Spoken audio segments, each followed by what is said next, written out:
नमस्कार। मेरा नाम भाऊ तोरसेकर। आप देख रहे हैं प्रतिवाद। दोस्तों, आज मैं आपको एक महाराष्ट्र से बड़ी खबर देने वाला हूं। और वो खबर ये है कि उद्धव ठाकरे, जिनके हाथ से अपने पिता की पार्टी चली गई, जिनके हाथ से अपनी पार्टी के साथ साथ चुनाव चिन्ह निकल गया है, बाकी एमएलए या और कोई एमपी वगैरह चले गए तो बात अलग है।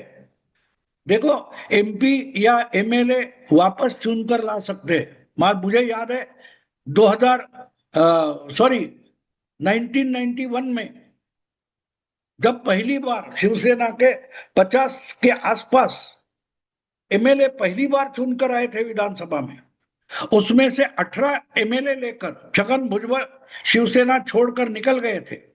पहली बार शिवसेना बड़ी संख्या में टूटी थी।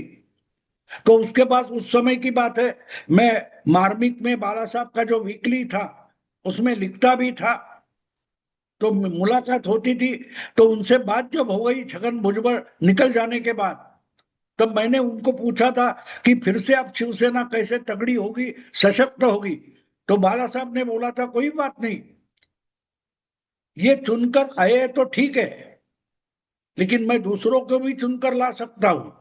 अगर मैंने, यानी बाला साहब ठाकरे ने कभी चुनाव लड़ा ही नहीं है, लेकिन दूसरों को लड़ाया और जीत कर लाया है, तो ये जो निकल गए वो अगले बार चुनकर आते हैं कि नहीं, देखो।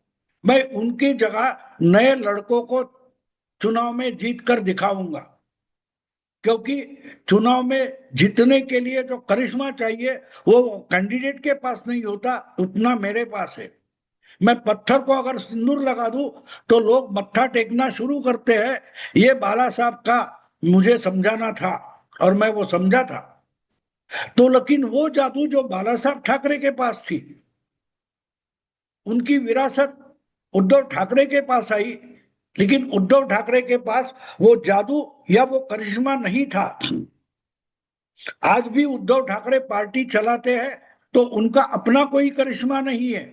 उनको लगता है कि लोग ठाकरे नाम से वोट देते हैं, लोग मत्था टेकते हैं तो ठाकरे नाम पर टेकते हैं, लेकिन ऐसी बात नहीं है। बाला साहब ठाकरे के पास वो दिव्य शक्ति थी, वो करिश्मा था। इसके लिए लोग उनके सामने झुक जाते थे, उनको वोट देते थे। वो करिश्मा उद्धव ठाकरे के पास नहीं है, ना उनके बेटे के पास है। पिता का नाम लगाने से आपके पास वो करिश्मा नहीं आता। वो करिश्मा आपके पास होने के लिए और एस्टेब्लिश करने के लिए, दिखाने के लिए आपके पास वो गुणवत्ता चाहिए, वो ताकत चाहिए, वो शक्ति चाहिए। इसलिए बाला साहब के बाद विरासत में उद्धव ठाकरे पार्टी के प्रमुख बन गए, पक्ष प्रमुख बन गए, लेकिन उनके पास वो जादू नहीं थी। तो आहिस्ता आहिस्ता उनके संगठन पर उनकी जो पकड़ थी वो ढीली होती गई और बहुत सारे लोग खुद को नेता मानने लगे। बाला साहब के जमाने में बाला साहब छोड़कर कोई वक्ता भी नहीं था, प्रवक्ता की बात तो छोड़ दो। 2012 में बाला साहब की मृत्यु हो गई। उसके पहले शिवसेना में कौन प्रवक्ता था और कौन वक्ता था आप दिखा नहीं सकते, क्योंकि बाला साहब की सब कुछ थे। तो उनका बेटा बनकर जब उद्धव ठाकरे खुद को बाला साहब ठाकरे समझने लगी, वहां से गड़बड़ हो गई। एक एक करके बाला साहब के साथ जो लोग खड़े थे, जिन्होंने पार्टी बनाई थी, वो उद्धव ठाकरे से अलग होते गए, टूटते गए। और इसलिए एकनाथ शिंदे ने जब बगावत की तो उनके साथ 40 एमएलए चले गए, क्योंकि उनको गारंटी थी उद्धव के नाम कर हम चुनाव नहीं जीत सकते। शिवसेना का नाम था, लेकिन शिवसेना का जो करिश्मा था, वो संभालने की ताकत उद्धव ठाकरे में औकात नहीं है। तो वो निकल गए। और उद्धव ठाकरे इतने लालची थे कि मुख्यमंत्री होने के लिए उन्होंने वो जो करिश्मा था, जनमानस में जो बाला साहब के प्रति भावना थी, वो भी पैरों तले रोन दी। तो आज ऐसी हालत है कि विधानसभा में उनके 20 एमएलए नहीं बचे हैं। ठाकरे नाम उनके साथ है, लेकिन बाला साहब का करिश्मा नहीं है। उसका परिणाम हमने पिछले 1 साल पहले जो विधानसभा चुनाव हो गया उसमें देखे हैं। पूरी शिवसेना इकट्ठा थी तो 56 एमएलए आए थे, और 1 साल पहले विधानसभा चुनाव में उद्धव ठाकरे नेता थे और सिर्फ 20 एमएलए आ गए। लेकिन बाला साहब के विचार लेकर चलने वाली पार्टी करके एकनाथ शिंदे जो शिवसेना चला रहे, उनके 57 एमएलए आ गए। पिछले साल इकट्ठा थे तब 56 थे, एकनाथ शिंदे उससे भी 1 एमएलए ज्यादा चुनकर ला पाए। तो कहने का मतलब ये कि उद्धव पिछले 15 साल से खुद को ही बाला साहब ठाकरे मानते रहे और उस कल्पना से, उस भ्रम से बाहर निकले नहीं, अपने पैरों पर खड़े नहीं हुए, और गोद में बिठाया हुआ अपना बेटा है उसको भी अपने पैरों पर नहीं खड़ा कर पाए, तो पार्टी कहां से खड़ी होगी? पार्टी कहां से खड़ी होगी? और यही उबाठा शिवसेना की हालत है। जब उसके फायदे होते, कोई भी चीज हमारे घर में होती है या हम जिस चीज का इस्तेमाल करते हैं, उस चीज का जब तक फायदा है, उसका उपयोग है, तब तक साथ में रखते, वरना उसको कूड़ेदान में फेंक देते। उद्धव ठाकरे के लिए अब जो शिवसेना उनके पास बची है, जिसको उबाठा शिवसेना बोला जाता है, वो मानो उद्धव ठाकरे के लिए बोझ बन गया। वो समझ नहीं पा रहे कि ये पार्टी का झंझट कितने साल चलाना पड़ेगा और उससे निकलेगा क्या। मैं आपको एक छोटी कहानी बताता हूं, आपने बहुत पहले सुनी होगी, कोई नई कहानी नहीं है। सोने का अंडा देने वाली मुर्गी, ये कहानी आपने और बहुत सारी पीढ़ियों ने सुनी है। एक इंसान के पास सोने का अंडा देने वाली मुर्गी थी और रोज वो एक सोने का अंडा देती थी, लेकिन ये उब गया कि रोज एक सोने के अंडे के लिए क्यों रुकना है। अगर ये मुर्गी सोने का अंडा दे रही है तो एक साथ ही उसके पेट से सारे अंडे निकाल लेता हूं। ये लालसा उसके मन में पैदा हो गई और उसने वो मुर्गी काट डाली और मुर्गी तो मर गई और उसके पेट से कोई सोने का अंडा नहीं मिला। उस इंसान का नाम ही उद्धव ठाकरे है।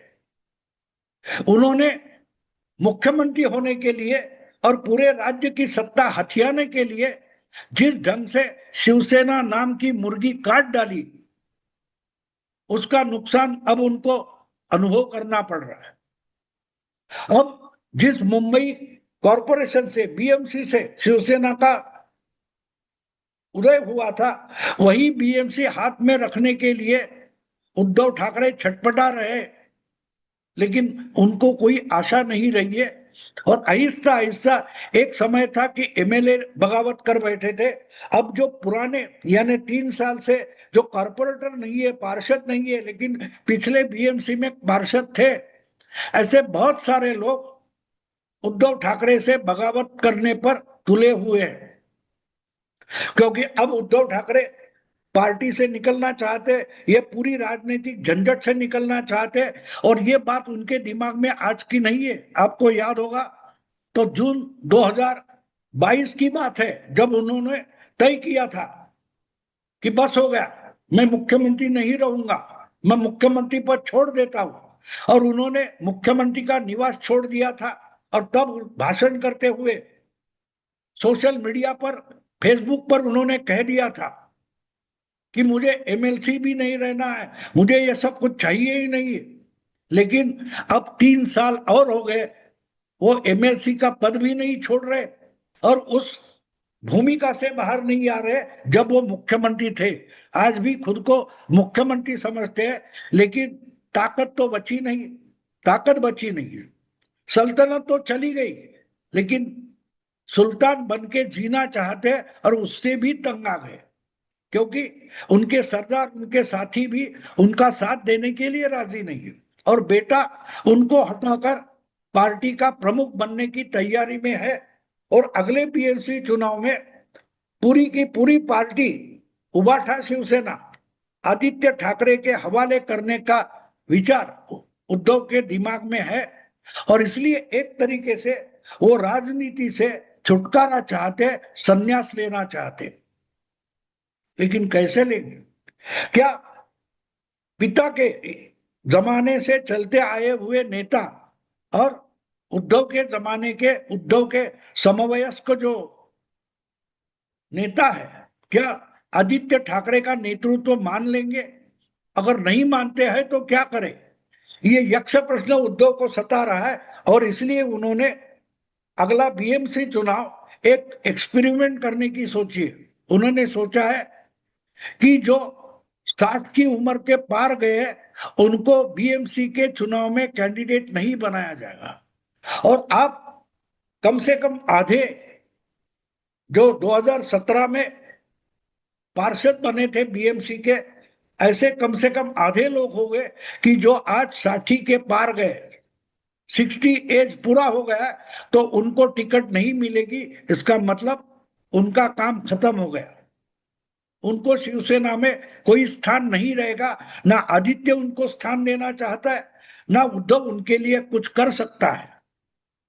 और इस कश्मकश में पूरी उबाठा शिवसेना फंसी हुई है, तो उससे बाहर कैसे निकलना उद्धव समझ नहीं पा रहे और इसलिए उद्धव ठाकरे ने दिमाग में एक बात पक्की कर ली है कि बस हो गई राजनीति, मुझे यह सब कुछ करना नहीं है, राजनीति की झंझट से मुझे बाहर निकलना है। मैं बेटे के हाथ में पार्टी देकर या और कोई रास्ता निकालकर इस राजनीति से हटना चाहता हूं, ऐसी सोच उद्धव के दिमाग में चल रही है, ऐसी खबर मुझे मिली है।